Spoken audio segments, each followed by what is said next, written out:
ಮಹಾದೇವ ಶಿವ ಶಂಭೋ ಮಹಾದೇವಾಯ ನಮೋ ಶಂಕರ. ಮರ್ಮ ತಿಳಿದು ಇಷ್ಟು ಸಂತೋಷ ಇದ್ರೆ ಗುರುಗಳು ಏಕಾಗ್ತದಿದ್ದಾಗ ಅಷ್ಟಾಂಗ ಸೇವೆ ಅದು ಬಂದಬೇಕು. ಸ್ನಾನ ಮಾಡಬೇಕು, ಯಾವ ನೀರು ಹಾಕಬೇಕು, ಊಟ ತಿಂದು ಸೇವೆ ಅಷ್ಟಾಂಗ ಸೇವೆ ಮಾಡೋಕ್ಕೆ ರೆಡಿ ಇರಲಿ. ಸೇವೆ ಮಾಡಿದ ಫಲ ಸಣ್ಣ ಸೇವೆ ಫಲ ಒಂದು ಎಲೆ ಎತ್ತಿದ್ರು ಫಲ, ಒಂದು ಇದು ಮಾಡಿ ಎತ್ತಿದ್ರು ಫಲ, ಸೇವೆಯಿಂದ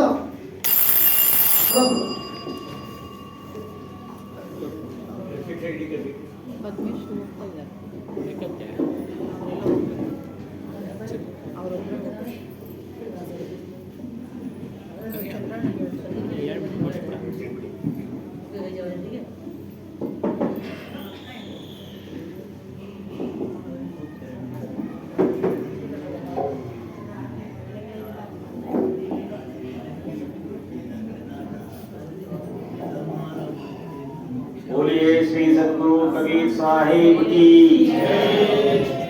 दीन बंधु करुणा सिंधु विराग मूर्ति बाल ब्रह्मचारी जितेन्द्रिय प्रात स्मरणीय अखिल विश्व बंधु शिरोमणि करुणा सागर कल्याण दाता श्री कबीर कृपाल हृदय सुमन को गुप्त कर अर्पणय जयमाला भवभंजन दुख गंजन अमर करण शरीरम आदियुगादि आपहौ अदली अदल कबीर सत्य सत्य नाम सत्य सुकृत आदि अदलि अजर अचिंत्य पुरुष मुनीन्द्र करुणामये सुरत जोग संतायन धनि धर्मदास चूड़ामणि नाम मुक्तामणि नाम सुदर्शन नाम कुलपति नाम प्रबोध गुरुबाला पीर केवल नाम मूल नाम सुहृत संदेहि नाम अक्क नाम पाक नाम प्रकट नाम धीरज नाम उग्र नाम दया नाम पन श्री यजूर ग्रंथ मुनि नाम साहिब पन श्री यजूर प्रकाश मुनि नाम साहिब पन श्री यजूर उदित नाम साहिब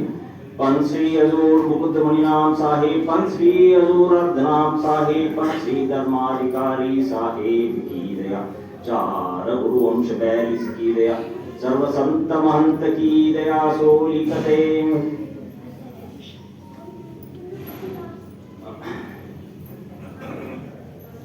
ಈ ದಿನ ಪೌರ್ಣಮಿ ಕಾರ್ಯಕ್ರಮದ ಒಂದು ಭಾಗವಾಗಿದೆ. ಮೊನ್ನೆ 15ನೇ ತಾರೀಕು ಪೌರ್ಣಮಿ ಒಂದು ಕಾರ್ಯಕ್ರಮವಿತ್ತು. ಈ ಸಲ ಗುರುನಾನಕ್ ಜಯಂತಿ ಅಂತ ಹೇಳಿ ಈ ಪೌರ್ಣಮಿನ ಆಚರಣೆ ಮಾಡಿದ್ರು. ಗುರುನಾನಕ್ರು ಬಗ್ಗೆ ಹೇಳಬೇಕು ಅಂತಂದ್ರೆ ಅವರು ಕಬೀರ್ ಸಾಹೇಬರ ಸಮಕಾಲೀನ. 1498ನೇ ಇಸ್ವಿನಲ್ಲಿ ಕರ್ತಾರ್ಪುರ್ ಅಂತ ಈಗಿನ ಪಂಜಾಬ್ ಪ್ರಾಂತ್ಯದ ಒಂದು ಕರ್ತಾರ್ಪುರ್ ಅನ್ನೋ ಸ್ಥಳದಲ್ಲಿ, ಲಾಹೋರ್ ಹತ್ರ ಇದೆ ಪಂಜಾಬ್, ಇದು ಪಾಕಿಸ್ತಾನದಲ್ಲಿ, ಆ ಕರ್ತಾರ್ಪುರದಲ್ಲಿ ಅವರು ಜನ್ಮ ತಾಳಿ ಅವರು ಸಹ ಕಬೀರ್ ಸಾಹೇಬ್ರಂತೆ ಹಿಂದೂ ಮುಸಲ್ಮಾನರ ಒಂದು ಭಾವೈಕ್ಯತೆಯ ಬಗ್ಗೆ ಹೋರಾಟ ನಡೆಸ್ತಕ್ಕಂಥವರು ಮತ್ತು ಸಿಖ್ಖರಲ್ಲಿ ಪ್ರಮುಖರು. ಸಿಖ್ಖರಲ್ಲಿ ಪ್ರಥಮವಾಗಿರ್ತಕ್ಕಂಥ ಒಬ್ಬರು 10 ಜನ ಸಿಖ್ ಗುರುಗಳಿದಾರಲ್ಲ, ಅದರಲ್ಲಿ ಪ್ರಥಮರು ಬಂದು ಗುರುನಾನಕ್ ಸಾಹೇಬರು. ಅವರು ಸಹ ಕೆಲವು ದೋಹೆಗಳನ್ನ ಕಬೀರ್ ಸಾಹೇಬ್ರಂತೆ ಹೇಳಿದ್ದಾರೆ. ಅದರಲ್ಲಿ ಒಂದು ದೋಹೆ ಮಾತ್ರ ನಾನು ಈ ದಿನ ಹೇಳ್ತೀನಿ. ಮನೈ ಮಾರಗಿ ಥಾಗ್ ನ ಪಾಹಿ ಮನ ಪತಿ ಸಿಗೂರು ಪರಗಟು ಜಾಹಿ. ನೋಡಿ, ಮನಸ್ಸಿನ ಬಗ್ಗೆನೆ ಅವರು ಕೂಡ ಹೇಳ್ತಾ ಇದ್ದಾರೆ. ಪ್ರಭು ನಾಮ್ ಕೆ मनन चिंतन करने वाले के सामने किसी तरह की विघ्न बाधा नहीं आती है. प्रभु नाम के मनन, ಪ್ರಭುವಿನ ನಾಮ ಸ್ಮರಣೆ ಮಾಡ್ತಾ ಇದ್ರೆ मनन चिंतन करने वाले को के सामने ಅವ್ರ ಹತ್ರ ಯಾವುದೇ ಒಂದು किसी तरह की विघ्न बाधा नहीं आती है. ವಿಘ್ನ, ಯಾವುದೇ ವಿಘ್ನಗಳು ನಮಗೆ ಕಾಣಿಸೋದಿಲ್ಲ. ವಹ ವ್ಯಕ್ತಿ ಸಭಿ ಜಗ ಮಾನ್ ಇಜ್ಜತ್ ಪಾತಾ ಹೈ. ಅಂತಹ ಒಬ್ಬ ವ್ಯಕ್ತಿ ಪ್ರಪಂಚದಲ್ಲಿ ಎಲ್ಲೇ ಹೋದ್ರೂ ಕೂಡ ಒಳ್ಳೆ ಹೆಸರು ತಗೊಂಡು ಒಂದು ಇಜ್ಜತ್ ಅಂದ್ರೆ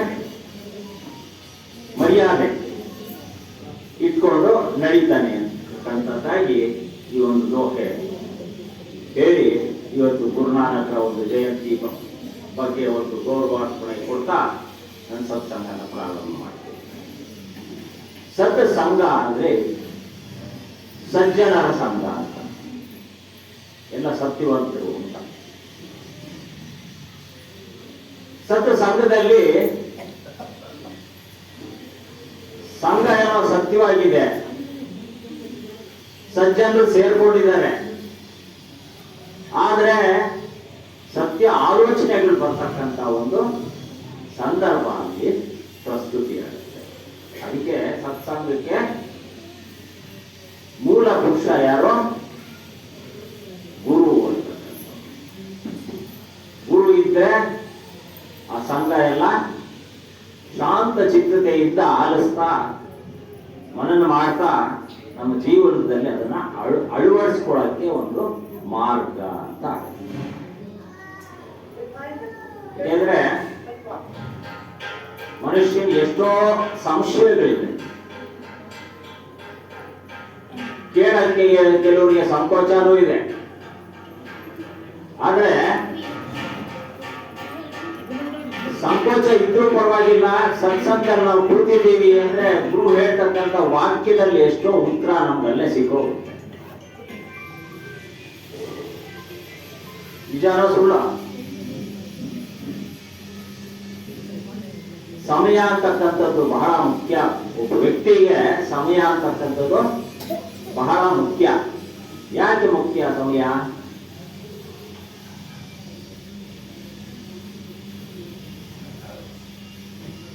ನಾವು ಹುಟ್ಟಿದ್ದು ಯಾವಾಗ? ಎಷ್ಟನೇ ವರ್ಷ? ಅವತ್ತಿಂದ ಇವತ್ತವರೆಗೂ ನಾವು ಎಷ್ಟು ಸಮಯನ ಹರಣ ಮಾಡಿದೀವಿ?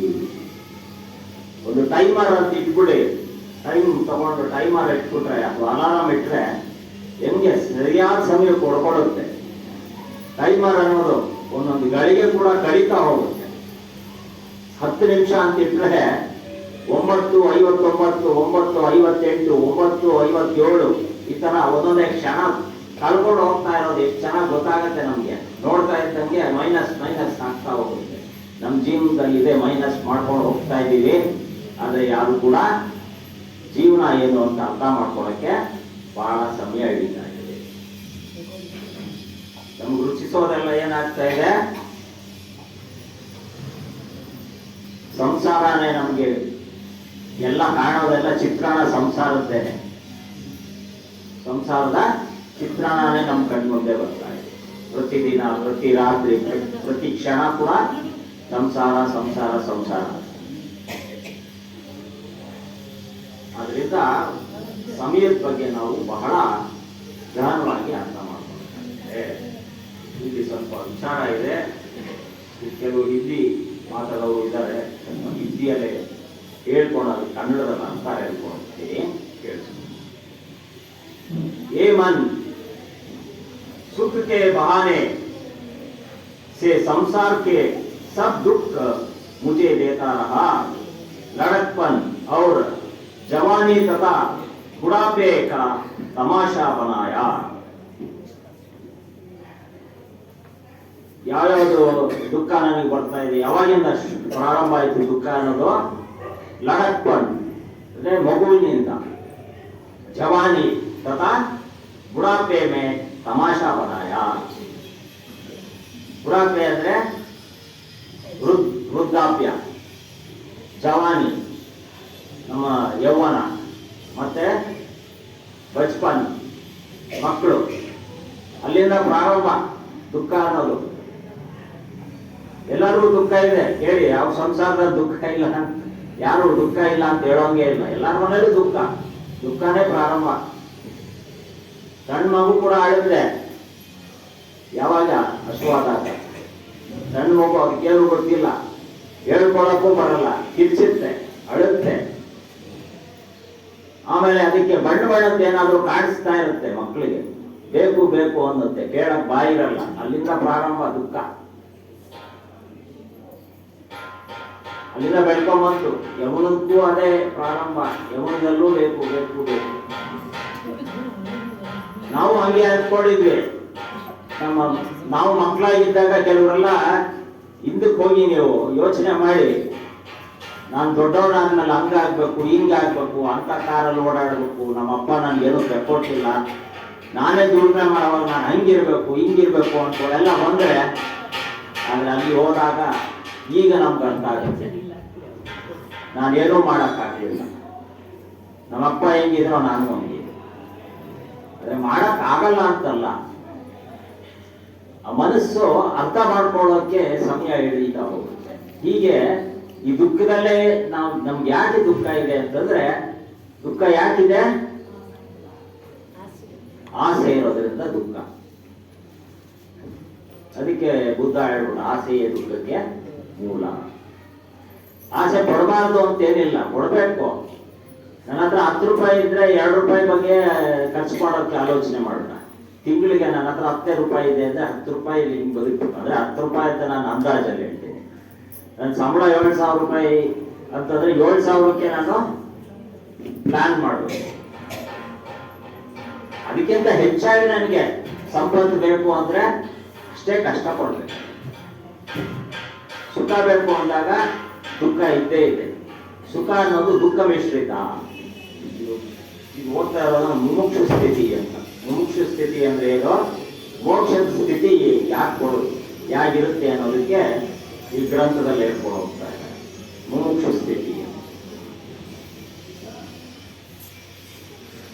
लड़कपन में कुछ समझ ना रही, सामने आती हुई सब चीजों को देखकर रोया धोया. ಮಗುವಾಗಿದ್ದಾಗ ಏನಾದ್ರು ಅರ್ಥ ಆಗುತ್ತಾ ಮಗುಗೆ? ವಸ್ತುಗಳು ನೋಡ್ತಾ ಇದೆ, ಬೇಕು ಬೇಕು ಅಂತ ಇದೆ. ಬೇಕು ಅನ್ನಕ್ಕೆ ರೋಯ ಧೋಯ, ಅಳೋದು ಕಿಚ್ಚೋದು.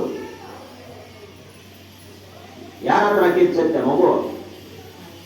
ತಾಯಿ ಹತ್ರ ಇಲ್ಲ, ತಂದೆ ಹತ್ರ. ಅದು ಬೇಕೇ ಬೇಕು. ಸೈಕಲ್ ನೋಡ್ತಾ ಸೈಕಲ್ ಬೇಕು. ತಂದೆ ಕೊಡ್ಸಕ್ ಆಸೆ ಇದ್ರು ಕೂಡ ಏನ್ ಮಾಡ್ತಾನೆ ತಂದೆ ಏನ್ ಮಾಡ್ತಾನೆ? ಮಗು ಕೊಡ್ಸಕ್ಕೆ ನನ್ನ ಹತ್ರ ಕಾಸಿಲ್ವಲ್ಲ ಅಂತ ಅಯ್ಯೋ ಅಂತಾನೆ. ಕಾಸಿದ್ರು ಕೂಡ ಕೆಲವರು ಖರ್ಚು ಮಾಡಕ್ಕೆ ಆಲೋಚನೆ ಮಾಡ್ತಾರೆ. ಆದ್ರೆ ಮಗು ಬಿಡುತ್ತಾ? ಇಲ್ಲ. ಅದಕ್ಕೆ ನೋಡಿ ಎಷ್ಟು ದುಃಖ ಆಗ್ತಾ ಇದೆ. ಕಿರ್ಚೋದು ಒಂದೇ ಅದಕ್ಕೆ ಗೊತ್ತಿರೋದು, ಅಳೋದು ಒಂದೇ ಗೊತ್ತಿರೋದು. ಅದಕ್ಕೆ ಆ ವಯಸ್ಸಿನಲ್ಲಿ ಆ ಬುದ್ಧಿ ಅಷ್ಟೇ ಇದೆ. ನಾವ್ ಯಾವ ರೀತಿ ಮಕ್ಕಳನ್ನ हम कैसे पालते हैं वहीं पर वो ब्रह्मांड ಅಂದ್ರೆ ಇಲ್ಲಿದ್ದಾರೆ ಮುಡಿಯವರು ಗೊತ್ತಾಗಲ್ಲ. हम कैसे पालते हैं वैसे हमारे बच्चे भी सुनते हैं. ಈಗ ನಾವು ಮಗಳನ್ನ ಬೆಳೆಸ್ಕೊಂಡು ಬಂದಿದ್ದೀವಿ. ಮಗಳಿಗೆ ಏನಾದ್ರು ತಗೋಮ್ಮ ಅಂದ್ರೆ ರೇಟ್ ನೋಡ್ತಾಳೆ, ಎಷ್ಟು ಏನು ಅಂತ ನೋಡ್ತಾಳೆ. ಕೇಳ್ಬೇಕಾ ಬೇಡವಾ ಅಂತ. ಜಾಸ್ತಿ ಇದ್ರೆ ಬೇಡಪ್ಪ ಅಂತ. ಯಾಕೆಂದ್ರೆ ಆ ರೀತಿ ಬೆಳೆಸಿದ್ದೀವಿ ಮಗಳನ್ನ. ಇವತ್ತು ಸಹ ನಾನು ಏನಾದ್ರು ಹೋಗಿದ್ದೇವೆ ನೋಡ್ಕೊಂಬರೋಣ ಅಂತ, ಬೇರೆ ಕಡೆ ಓದಿಸ್ತಾ ಇದ್ದೀನಿ, ನೋಡ್ಕೊಂಬರೋಣ ಬೇಕಮ್ಮ ಏನಾದ್ರು ಬೇಡ ಅಂತ. ಅಂದ್ರೆ ಆಲೋಚನೆ ಮಾಡ್ತಕ್ಕಂಥ ಒಂದು ಜವಾಬ್ದಾರಿ ಬಂದಿದೆ. ಹಾಗೆ ಮಕ್ಕಳನ್ನ ಬೆಳೆಸೋದು ರೀತಿ ಒಂದಿದೆ.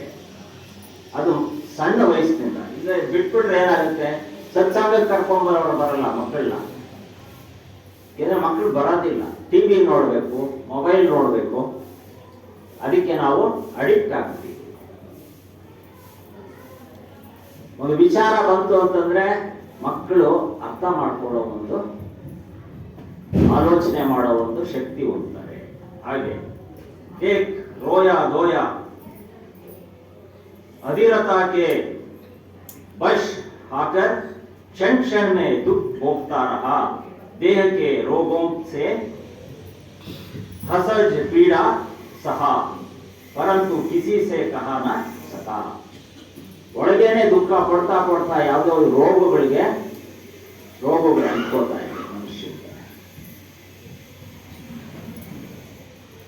ಆಸ್ಪತ್ರೆಗೆ ಹೋಗೋರ್ಗೆ ಯಾರ್ಯಾರು ಗೊತ್ತಾಗುತ್ತೆ, ಹೋಗಿ ಬರ್ತಾ ಇರ್ತಾರಲ್ಲ ಅವರಿಗೆ ಗೊತ್ತಾಗುತ್ತೆ ಎಷ್ಟು ತರ ರೋಗಗಳಿದೆ, ಏನೇನು ಅನುಭವಿಸ್ತಾ ಇದ್ದಾರೆ, ಬಾಧೆಗಳು ಯಾತಕ್ಕೆ ಅನುಭವಿಸ್ತಾ ಇದ್ದಾರೆ. ಇದೆಲ್ಲ ನಾವು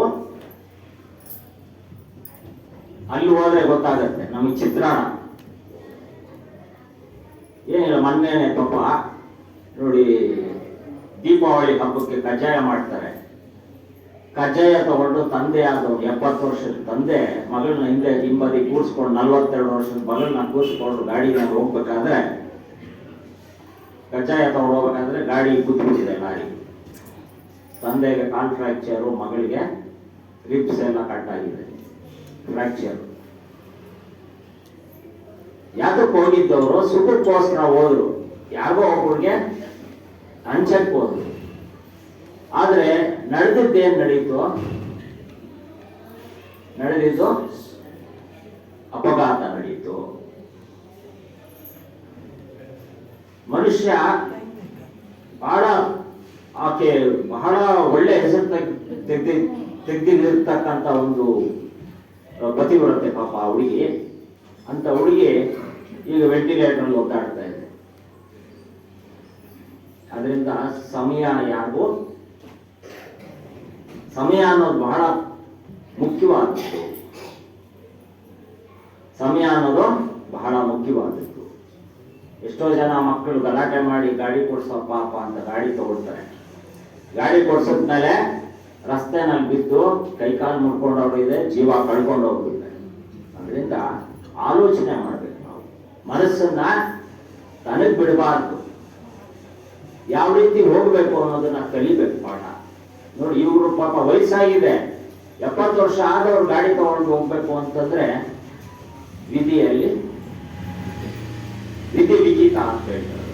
ಅದರಿಂದ ಸುಖನ ಅನುಭವಿಸುವಂತ ವ್ಯಕ್ತಿ ದುಃಖದಲ್ಲಿ ಕೊನೆಗೊಳ್ಳಬೇಕಾಗಿತ್ತು. ಇವತ್ತು ತಂದೆಗೆ ನೋಡಿ ಕಾಲು ಹೋಗಿ ಫ್ರಾಕ್ಚರ್ ಆಯ್ತು, ಆದ್ರೆ ಜೀವನ ಪೂರ್ತಿ ಮಗಳು ನಾನೇ ಕೊಂದೆ ಅನ್ನುವಂತ ಒಂದು ನೋವು ಚಿಂತನೆ ಎಷ್ಟು ಕಾಡುತ್ತೆ. ಅದರಿಂದ सका माता पिता आदि दूसरे कुटुंबियों के आधार से गसा हुआ प्रतिक्षण भयभीति रहा. ಅದರಿಂದ ಈ ಭಯಭೀತಿನಲ್ಲೇ ನಾವು ನಮ್ಮನ್ನ ಜೀವನನ ನಡೆಸ್ಕೊಂಡು ಹೋಗ್ಬೇಕಾಗಿದೆ. ಭಯಭೀತಿಯಲ್ಲೇ ಜೀವನ ನಡೆಸ್ಕೊಂಡು ಹೋಗ್ಬೇಕಾಗಿದೆ. ತಂದೆಗೆ ಮಕ್ಕಳ ಯೋಚನೆ, ತಾಯಿಗೆ ಮಕ್ಕಳ ಯೋಚನೆ, ಸಂಸಾರಕ್ಕೆ ಏನ್ ಮಾಡೋದು, ಮನೆ ಕಟ್ಟಬೇಕು, ಸಾಲ ತಗೊಂಡಿದ್ದೀನಿ, ಸಾಲ ಕಟ್ಟಬೇಕಾ, ಮಕ್ಕಳಿಗೆ ಓದಿಸ್ಬೇಕಾ, ಏನ್ ಮಾಡೋದು, ಬಹಳ ಕಷ್ಟದಲ್ಲಿ ನಾವು ಇದ್ದೀವಿ. ಯಾಕೆ ಕಷ್ಟ ಬಂತು?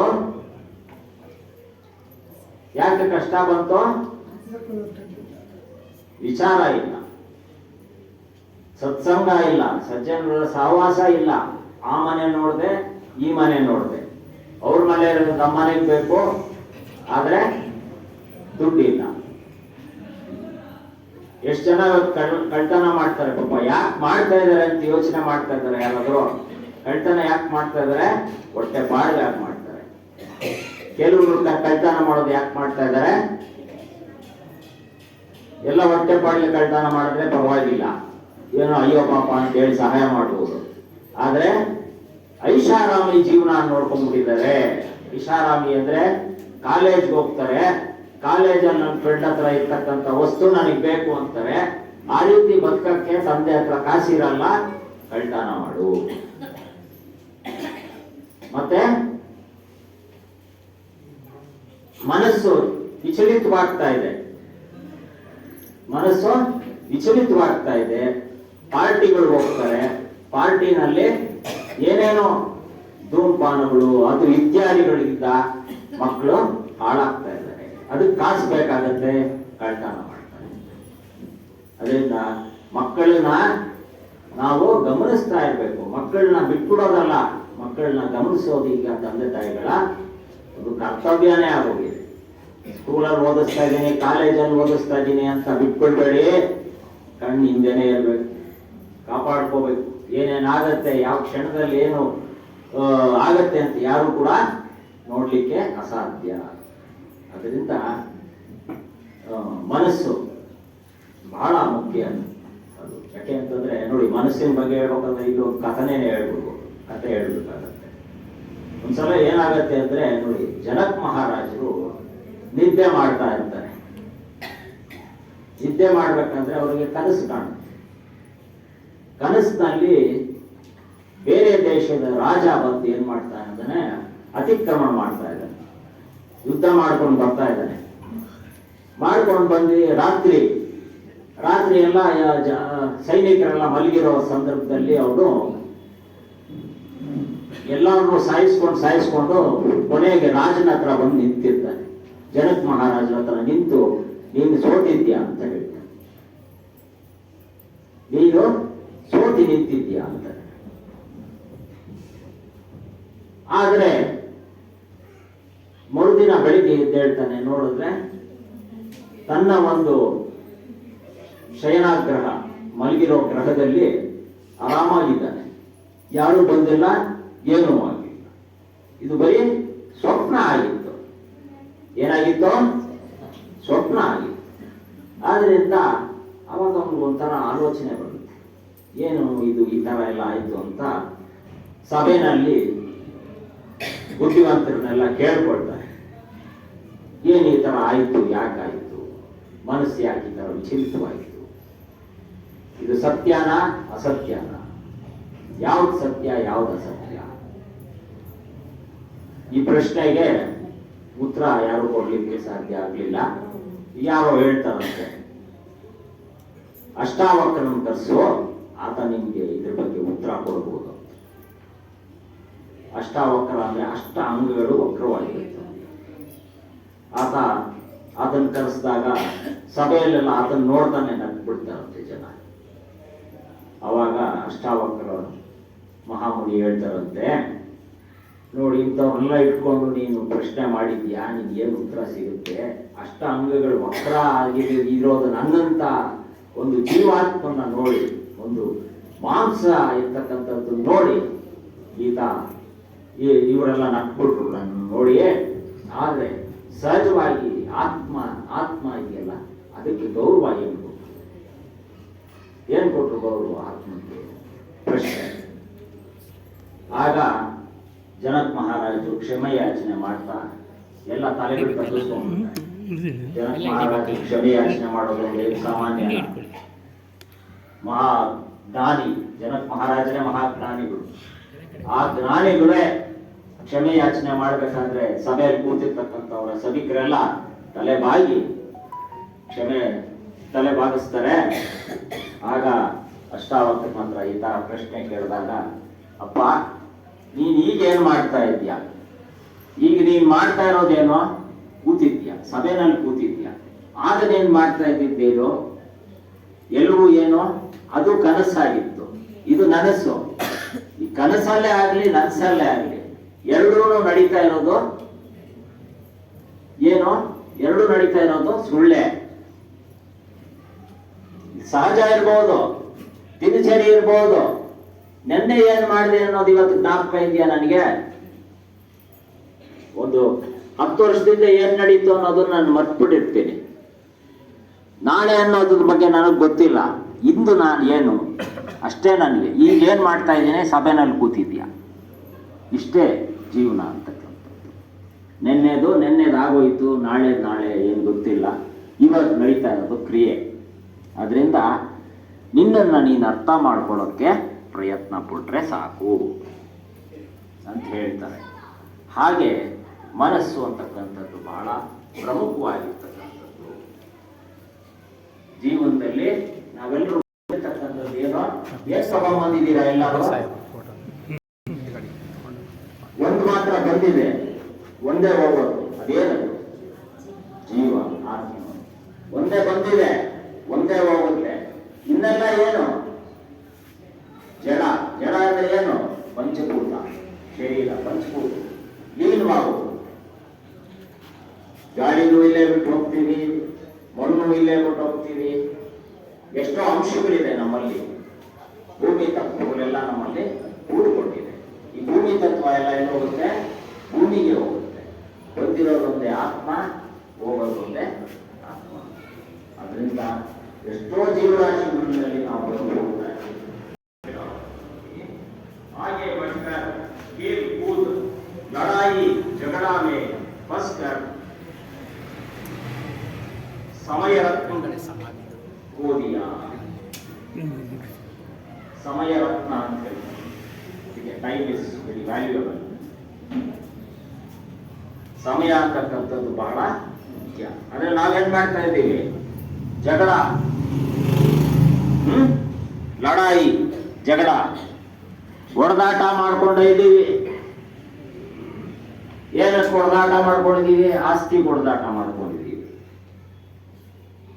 ಸಂಪಾದನೆ ಮಾಡಿ ನಲ್ಲಿ ಎಲ್ಲರೂ ಹಂಚ್ಕೋಬೇಕು. ಅವ್ರು ಜಾಸ್ತಿ ತಗೊಂಡ, ನನಗೆ ಕೊಡ್ಲಿಲ್ಲ. ಕೊನೆಗೆ ಏನಾಯ್ತು? ಕೋರ್ಟು ಕಚೇರಿಯಲ್ಲಿ. ಕೋರ್ಟು ಕಚೇರಿ ಅಲ್ಲದೆ ಇದ್ರೆ ಇನ್ನೊಂದು ಹೆಜ್ಜೆ ಏನಾಗುತ್ತೆ? ಸಾವು. ಎಷ್ಟು ಇದರಲ್ಲಿ ಸಾಯಿಸೇ ಬಿಡ್ತಾರೆ. ಅದರಿಂದ ಈಗಿನ ಒಂದು ನಮಗೆ ಬೇಕಾಗಿರ್ತಕ್ಕಂಥದ್ದು, ಅತ್ಯಮೂಲ್ಯವಾಗಿರ್ತಕ್ಕಂಥದ್ದು ಏನಪ್ಪಾ ಅಂತಂದ್ರೆ, ನೋಡಿ, ದೇವ್ರು ಎಲ್ಲರಿಗೂ ಎಲ್ಲ ಕೊಟ್ಟಿದ್ದಾನೆ, ಕೊಡ್ಲಿಲ್ಲ ಅಂತೇನಿಲ್ಲ. ಆದರೆ ಅದ್ರ ಜೊತೆಗೆ ಸಂಯಮ ಅನ್ನೋದು ಇರಬೇಕು, ಯೋಚನೆ ಅನ್ನೋದು ಇರಬೇಕು. ಆಗ ಮನುಷ್ಯ ಮಾತ್ರ ಬದುಕಲಿಕ್ಕೆ ಸಾಧ್ಯ. ಯಾರ ಜೊತೆನೂ ಜಗಳ ಯಾಕೆ ಆಡ್ಬೇಕು ನಾವು? ಪ್ರಯೋಜನ ಇದೆ ಜಗಳ ಆಡಿ. ಆ ಪ್ರೀತಿಗೆ ಪಾತ್ರರಾಗಬೇಕು. ಎಲ್ಲರೂ ಅಷ್ಟೇ. ಇದನ್ನ ನಾವು ಕಲ್ತರೆ ಜೀವನದಲ್ಲಿ ಎಲ್ಲ ಗೆದ್ದುಕೊಂಡು ಹೋಗ್ತಾರೆ. ಅದರಿಂದ ಇರೋದ್ರಲ್ಲೇ ತೃಪ್ತಿ ಕೊಡೋದೇ ನಮಗೆ ಬಹಳ ಮುಖ್ಯ. ಕೆಲವರಿಗೆ ಮಂಚಾನೇ ಬೇಕು, ಮಂಚದ ಮೇಲೆ ಹಾಸಿಗೆನೇ ಬೇಕು, ಚಾಪೆ ಮೇಲೆ ಮಲ್ಗಲ್ಲ. ಅದು ಯಾತಕ್ಕೋಸ್ಕರ ಹಂಗಾಗುತ್ತೆ ಹೇಳಿ? ನಾವು ಮಾಡ್ಕೊಂಡಿರೋ ಅಭ್ಯಾಸಗಳಿಗೆ. ನಮ್ಮ ಅಪ್ಪನಿಗೆ ಇದೆಲ್ಲ ಇದೆ ಅಂತ ಗೊತ್ತು ಮಕ್ಕಳಿಗೆ, ಇಷ್ಟು ಖರ್ಚು ಮಾಡಕ್ಕೆ ನಮ್ಮ ಅಪ್ಪನಿಗೆ. ಮಕ್ಕಳು ಕೇಳೋದಿಲ್ಲ, ಅಪ್ಪ ಅಂದ್ರೆ ಮಾಡಿಸ್ಬಿಟ್ಟಿರ್ತೀವಿ, ತಂದೆ ತಾಯಿಗಳೇ ಮಾಡಿಸ್ಬಿಟ್ಟಿರ್ತೀವಿ ಎಲ್ಲ. ಅದರಿಂದ ಮಕ್ಕಳಿಗೆ ಕಷ್ಟ ಅನ್ನೋದು ಗೊತ್ತಾಗುತ್ತೆ. ಅದೇ ನಮ್ಮ ಇಂದಿನ ಜೀವನ ನೆನೆಸ್ಕೊಂಡ್ರೆ ನೆಲದ ಮೇಲೂ ಮಲಗಿದ್ದೀವಿ ನಾವು. ಅದನ್ನ ನಮ್ಮ ಮಕ್ಕಳು ಕೊಡಬಾರ್ದು ಅಂತ ಏನ್ ಮಾಡ್ತಾ ಇದ್ದೀವಿ? ಅವರಿಗೆ ಕಷ್ಟ ಅನ್ನೋದನ್ನ ತೋರಿಸ್ತಾ ಇಲ್ಲ. ಆದ್ರೆ ಒಂದೇ ಸತಿ ಅಪ್ಪನೂ ಇಲ್ಲ ಅಮ್ಮನೂ ಇಲ್ಲ ಅಂತಂದಾಗ ಮಗುಗೆ ಬಹಳ ಕಷ್ಟ ಬಂದ್ಬಿಡುತ್ತೆ. ಅದರಿಂದ ನಾನು ದಯವಿಟ್ಟು ತಂದೆ ತಾಯಿ ಹೇಳೋದು, ಮಕ್ಕಳಿಗೆ ಕಷ್ಟ ಅನ್ನೋದನ್ನ ಕಲಿಸ್ಬೇಕು, ತೋರಿಸ್ಬೇಕು. ಕಲಿಸೋದು ಬೇಡ, ತೋರಿಸಿ ಕಷ್ಟ ಅಂದ್ರೆ ಏನು ಅಂತ ಅರ್ಥ ಮಾಡ್ಕೊಳ್ತಾರೆ. ಯಾಕೆಂದ್ರೆ ಕೆಟ್ಟ ಕಾಲ ಯಾವಾಗ ಯಾರಿಗೆ ಬರುತ್ತೋ ಗೊತ್ತಿರಲ್ಲ. ಯಾಕೆಂದ್ರೆ ಮನುಷ್ಯ ಆದ್ಮೇಲೆ ಏನ್ ಬೇಕಾದ್ರೂ ಸುಲಭದ ಉಪಾಯದಲ್ಲಿ ಹಣ ಮಾಡ್ಲಿಕ್ಕೆ ಹೋಗಿ ಏನೇನ್ ಮಾಡ್ತಾರೆ? ಹಾಳು ಮಾಡ್ಕೊಂತಾರೆ ದುಡ್ಡನ್ನ. ಮನೆ ತಗೊಂಡೆ, ಗೃಹ ಪ್ರವೇಶ ಮಾಡಿದೆ ಅಂತ ಹೇಳ್ತಾ ಇದ್ದಿದ್ದ ವ್ಯಕ್ತಿ ಇವತ್ತು ಅದೇ ಮನೆಯನ್ನು ಮಾರಿ ಸಾಲ ತೀರಿಸಿದಂಗಾಯ್ತು. ನಡೆದಿರೋ ಘಟನೆಗಳು, ಸುಳ್ಳು ಹೇಳ್ತಕ್ಕಂಥದ್ದಲ್ಲ, ನಡೆದಿರೋ ಘಟನಾವಳಿಗೆ ಇದೆಲ್ಲ. ಸ್ವಲ್ಪ ಇನ್ನು ಸಾಲ ತೀರ್ಬೇಕು ಅಂತಾರೆ. ಅದರಿಂದ ಸಾಲ ಮಾಡಿ ಜೀವನ ನಡೆಸೋದಲ್ಲ, ಸಾಲ ಇಲ್ಲದೆ ಜೀವನ ನಡೆಸೋದು ಬಹಳ ಮುಖ್ಯ. ಅದರಿಂದ झगड़ा में फंसकर समय रत्न को खो दिया. फिर आगे पुष्ट अवस्था आई. उसने मन के रोग, काम, क्रोध, लोभ, मोह, अहंकार आदि नदी बाढ़ के सामने बढ़ गए. वह रोग युक्ति संबंध रूप कुपत्या कहते ही बढ़कर सन्निपात हो गया. तब तो समुद्र लहर के समान अनंत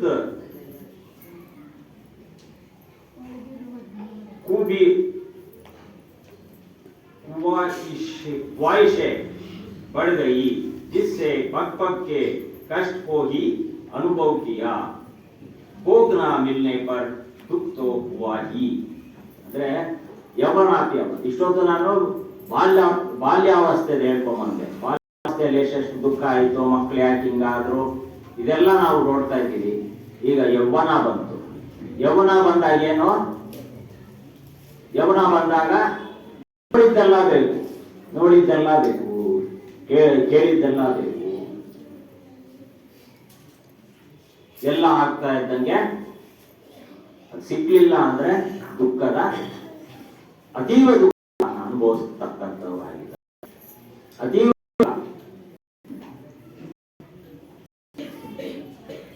ಒಂದು ಮಗು PUC ಓದ್ತಾ ಇರೋದು, ಇಂಜಿನಿಯರಿಂಗ್ ಮಾಡಬೇಕು ಅಂತ ಆಸೆ, ಸಿಗ್ಲಿಲ್ಲ ಸೀಟು. ಮೆಡಿಕಲ್ ಮಾಡಕ್ ಹೋಗ್ಬೇಕು ಅಂತ ಆಸೆ, ಮೆಡಿಕಲ್ ಸೀಟ್ ಸಿಗ್ಲಿಲ್ಲ. ಮೆಡಿಕಲ್ ಮ್ಯಾನೇಜ್ಮೆಂಟ್ ಕೋಟ ಅಂದ್ರೆ ಇವತ್ತು 38 ಲಕ್ಷ ರೂಪಾಯಿ ಕಟ್ಟಬೇಕು ಅಂತ. ಮ್ಯಾನೇಜ್ಮೆಂಟ್ ಕೋಟ ಮೊದಲೆಲ್ಲ 1 ಲಕ್ಷ 2 ಲಕ್ಷ ಇತ್ತೇನೋ ಅವಾಗ. ಈಗೆಲ್ಲ 38 ಲಕ್ಷ. ಯಾವ ತಂದೆ ತಾಯಿಗಳು ಎಲ್ಲಿ ಏನು ಓದಿಸೋದು? ಆದ್ರೆ ಇಂಜಿನಿಯರಿಂಗ್ ಹೋಗ್ಬೇಕು ಅಂದ್ರೆ 3-3.5 ಲಕ್ಷ ಆದ್ರೂ ಬೇಕು. ಅದರಿಂದ ಮಕ್ಕಳಿಗೆ ನಾನು ಇಷ್ಟೇ ಹೇಳೋದು, ಸಮಯನ ಮೊಬೈಲಲ್ಲಿ ಟಿವಿನಲ್ಲಿ ನೋಡಿ ವ್ಯರ್ಥ ಮಾಡಬೇಡಿ. ಸಿಕ್ಕಿರೋ ಸಮಯನ ಸದುಪಯೋಗ ಪಡ್ಕೊಳ್ಳಿ. ಮತ್ತೆ ಹಲವಾರು ಕಾರಣಗಳಿಂದ ನಾವೇನ್ ಮಾಡ್ತೀವಿ, ನಮ್ಗೆ ಅರ್ಥ ಆಗ್ಲಿಲ್ಲ ಅಂದ್ರೆ ಸುಮ್ಮನೆ ಇಟ್ಬಿಡ್ತೀವಿ. ಇಲ್ಲೂ ಎಷ್ಟೋ ಜನ ನಿಮ್ಗೆ ಸಂಶಯಗಳಿದ್ರು ಕೂಡ ಗುರುಗಳಲ್ಲಿ ಪ್ರಸ್ತಾವ ಮಾಡಲ್ಲ. ಮಾಡ್ತೀರಾ? ಪ್ರಸ್ತಾವನೆ ಮಾಡೋದಿಲ್ಲ. ಯಾಕೆ? ಸಂಶಯ ಹೊರಟೋಗುತ್ತೆ. ಆವಾಗ ಮುಮುಕ್ಷ ಸ್ಥಿತಿ ಹೆಂಗ್ ತಗೊಳ್ಳೋದು ನಾವು? ಮೋಕ್ಷ ಸ್ಥಿತಿ ಹೆಂಗ್ ಪಡೆಯೋದು? ಅವಾಗಲೇ ಗುರುವಿನ ಗುಲಾಮನಾಗುವ ತನಕ ದೊರೆಯದ ಬುದ್ಧಿ. ಗುಲಾಮ ಅಂದ್ರೆ ಏನು? ಗುರುಗಳು ಪಾದ ಒತ್ತೋದಲ್ಲ. ಅಂದ್ರೆ ಗುರುವಿನ ಸೇವೆ ಮಾಡೋದು ಅಂದ್ರೆ ಏನು? ಗುರು ಹೇಳಿರ್ತಕ್ಕಂಥ ಅರ್ಥ ಮಾಡ್ಕೊಳ್ಳೋದೇ ಆಗುತ್ತೆ. ಹೇಳ್ತಾ ಹೋದ್ರೆ ಇವಾಗ ಆಗುತ್ತೆ. ಇನ್ನು ಬಾರಿಸಿಲ್ಲ ಆದ್ರೆ ಒಂದು ಇದೆ. ಇಲ್ಲಿಗೆ ಮುಗಿಸಕ್ಕೆ ಒಂದು ಸಣ್ಣ ಕಥೆ ಹೇಳ್ಬಿಡ್ತೀನಿ. ಸಲ ಏನಾಗುತ್ತೆ ಅಂತಂದ್ರೆ, ಗುರು ಶಿಷ್ಯರು ಒಂದು ದಡದಲ್ಲಿ ನಿಂತಿರ್ಬೇಕಾದ್ರೆ ಒಂದು ಸುಂದರವಾಗಿರ್ತಕ್ಕಂಥ ಯುವತಿ ಬರ್ತಾಳೆ. ಆಕೆ ಈ ಕಡೆಯಿಂದ ಆ ಕಡೆ ದಡ ದಾಟ್ಸಕ್ಕೆ ಪ್ರಾರ್ಥನೆ ಮಾಡ್ತಾರೆ. ಯಾರು? ಎಷ್ಟು ಸುಂದರವಾಗಿರ್ತಾಳ ಅಂದ್ರೆ ಅಷ್ಟು ಸುಂದರವಾಗಿರ್ತಾಳೆ. ಗುರುಗಳು ಶಿಷ್ಯನಿಗೆ ಹೇಳಿರ್ತಾರೆ, ಸಂಯಮ ಅನ್ನೋದು ಯಾವತ್ತು ಕಳ್ಬೇಡ ಜೀವನದಲ್ಲಿ ಅಂತ ಹೇಳಿರ್ತಾರೆ. ಸರಿ, ಅವನು ಹಾಗೆ ಸಂಯಮ ಕಳ್ಕೋಬಾರ್ದು, ಯಾವ ಮನಸ್ಸನ್ನ ದೃಢವಾಗಿ ಇಟ್ಕೋಬೇಕು ಅಂತ ಹೇಳಿ, ಇಲ್ಲ ನಾನು ನಿನ್ನ ಈ ಕಡೆಯಿಂದ ಆ ಕಡೆ ದಾಟ್ಸಲ್ಲ ಅಂತ. ಅವಾಗ ಆಕೆ ಗುರುಗಳನ್ನ ಕೇಳ್ಕೊಳ್ತಾರೆ, ಗುರುಗಳೇ ನೀವು ಅದು ದಾಟ್ಸಿ ಅಂತ. ಗುರುಗಳು ಸೀದಾ ಎತ್ಕೊಂಡೋಗ ಅದರಲ್ಲಿ ಬಿಟ್ಬಿಟ್ಟು ಬರ್ತಾರೆ. ಇವ್ರು ಒಂಥರ ಸಂಕೋಚ ಆಗೋದು. ನಮ್ಮ ಗುರುಗಳೇ ಹೆಂಗ್ ಮಾಡ್ಬಿಟ್ರಲ್ಲ, ಇಂತ ಇವ್ ಎತ್ಕೊಂಡೋಗ ಆ ಕಡೆ ದಡಕ್ಕೆ ಸೇರಿಸ್ಬಿಟ್ಟು ಬಂದ್ಬಿಟ್ರಲ್ಲ. ಬೋಟ್ ಇರಲಿಲ್ಲ, ಏನಿಲ್ಲ. ಇನ್ನೇನ್ ಮಾಡ್ತಾರೆ ಗುರುಗಳು? ಈಚ್ಕೊಂಡವ ಹೆಂಗೋ ಆ ಕಡೆ ದಡ ದಾಟ್ಸ್ಬಿಟ್ರು.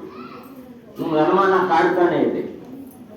ವಿಕಾರ ಇರಬಾರ್ದು, ವಿಕೃತವೂ ಇರಬಾರ್ದು, ಹಾಗೆ ಹೀಗೆ ನಮ್ಮ ಗುರುಗಳು ಬೋಧನೆ ಮಾಡಿದ್ದೆ ಅಂತ ಸುಂದರ ಸ್ಥಿತಿಯನ್ನ ದಾಟಿಸ್ಬಿಟ್ಟು ಬಂದ್ಬಿಟ್ರಲ್ಲ ಅಂತ ಕೊನೆಗೆ ತಿಳಿಲಾರ್ದೆ ಕೇಳೇಬಿಟ್ಟ, ಏನ್ ಗುರುಗಳೇ ನೀವು ಹಿಂಗ್ ಮಾಡಿದ್ರಿ? ಹೌದಪ್ಪ, ನಿನ್ನೆ ಕೂಡ ನಾನು ಹಾಗೆ ಮಾಡಿದೆ. ಪಾಪ ಈ ಕಡೆಯಿಂದ ಆ ಕಡೆ ದಡ ದಾಟಿಸ್ಬೇಕಾಗಿತ್ತು, ದಾಟಿಸ್ಬಿಟ್ಟು ಬಂದ್ಬಿಟ್ಟೆ. ನಿನ್ನೆನೂ ಮಾಡಿದೆ, ನಾನು ಮಾಡಲಿಲ್ಲ ಅಂತ. ಮತ್ತೆ ನನ್ನ ಶಿಷ್ಯರು ಮಾಡಿಕೊಂಡು ಮನಸ್ಸನ್ನ ಒಂದು ಸ್ಥಿತಿಯಲ್ಲಿ ಇಟ್ಕೊಳ್ತೀರಾ? ಹೆಂಗಿದು ಕಾರಣ, ಹೆಂಗೆ, ಏನು ಎತ್ತ ಅಂತೆಲ್ಲ ಕೇಳ್ತಾರೆ. ಪ್ರಶ್ನೆಗಳು ಮಾಡಿದಾಗ ಗುರು ಹೇಳ್ತಾರೆ, ನೋಡಯ್ಯ, ನಿನ್ನ ದೃಷ್ಟಿ ಆಕೆ ಮೇಲೆ ಹೇಗಿತ್ತು ಅಂತಂದ್ರೆ ಅವಳೊಬ್ರು ಸುಂದರವಾದ ಯುವತಿಯಾಗಿದ್ಲು. ನನ್ನ ದೃಷ್ಟಿನಲ್ಲಿ ಆಕೆ ಒಂದ್ ಏನೋ ಯಾಚನೆ ಮಾಡೋ ತರ ಕಾಣಿಸ್ತಾ ಇತ್ತು. ನಾನು ಒಂದು ಬೇಡಿಕೆ ದಿನ ನೋಡಕ್ಕೆ ನನಗೆ ಆ ಕಾರಣ ಕಣ್ಣಲ್ಲಿ ಹಿಡಿಯಲಿಲ್ಲ. ಹಾಗೆ ಗುರುಗಳು ಶಿಷ್ಯನ ಕೇಳ್ತಾರೆ, ಯಾರಿಗೋ ಪಾಪ ಸಹಾಯ ಬೇಕಂದ್ ಮಾಡಿದೆ ನಾನು, ಇಚ್ಛೆ ಇಟ್ಕೊಂಡು ಮಾಡಿಲ್ಲ. ನೋಡು ನೀನು ಇವತ್ತು ಕೂಡ ಅದು ಕಣ್ಣಲ್ಲ ಬೇರೆ ತರ ಕಾಣಿಸ್ತದೆ ನನ್ಗದು ನೀನು ಹೇಳಿದ್ಮೇಲೆ ಇವಾಗ ಅರ್ಥ ಆಗ್ತದೆ. ಹಾಗೆ ಮನುಷ್ಯನ ಮನಸ್ಸು ಶುದ್ಧವಾಗಿರ್ಬೇಕು. ಸೇವೆ ಮಾಡಬೇಕು ಅಂತಂದ್ರು ಕೂಡ ಶುದ್ಧವಾದ ಸೇವೆ ಮಾಡಬೇಕು. ನಾವು ಎಲ್ಲ ನಮ್ಮ ತಯಾರಿನ ನಡೆಸಬೇಕಾಗ್ತದೆ. ಇದೇ ಕೂಡ ಗುರುದ್ವಾರಗಳಲ್ಲಿ ಹೋಗಿ IAS ಬರಲಿ ಡಾಕ್ಟರ್ ಬರ್ತಾರೆ, ಅಲ್ಲೇನ್ ಮಾಡ್ತಾರೆ ಅಂದ್ರೆ ಅಲ್ಲೆಲ್ಲ ನೋಡಿರ್ಬೋದು ಗೋಲ್ಡನ್ ಅಲ್ಲಿ ಅಲ್ಲೆಲ್ಲ ಸೇವೆ ಅಂತಾರೆ, ಸೇವೆ ಮಾಡ್ತಾರೆ ಜನ. ಪಾತ್ರೆ ತೊಳೆಯೋದು, ಶೂನ್ ಎತ್ತಿಡೋದು, ಬಿಡಿಸೋದು. ಕೇಳಿದ್ರೆ ಏನಪ್ಪಾ ಅಂದ್ರೆ ನಾನು IAS ಆಫೀಸರ್ ಅಂತಾರೆ, ನಾನು ಡಾಕ್ಟರ್ ಅಂತಾರೆ, ನಾನು ಗುಮಾಸ್ತ, ನಾನು ಕ್ಲೀನ್ ಮಾಡೋನು ಅಂತ ಹೇಳಲ್ಲ. ಅದರಿಂದ ಎಲ್ಲವನ್ನೂ ಬಿಟ್ಟು ನಾವು ಗುರು ಸೇವೆನಲ್ಲಿ ಯಾವಾಗ ನಮ್ಮ ಮನಸ್ಸನ್ನ ದೃಢವಾಗಿ ನಿಲ್ಲಿಸ್ತೀವೋ ಆಗಲೇ ನಮ್ಗೆ ಮೋಕ್ಷ ಅಂತದ್ದು ಪ್ರಾಪ್ತಿ. ಅದು ಸಿಗುವಂತ ವಸ್ತು ಅಲ್ಲ, ಇರುವಂತ ವಸ್ತು. ಕಂಡ್ಕೊಳ್ಬೇಕು, ಗುರು ಬೇಕು. ಬೋಲಿ ಶ್ರೀ ಸದ್ಗುರು ಕಬೀರ್ ಸಾಹೇಬ್ ಕಿ ಜೈ.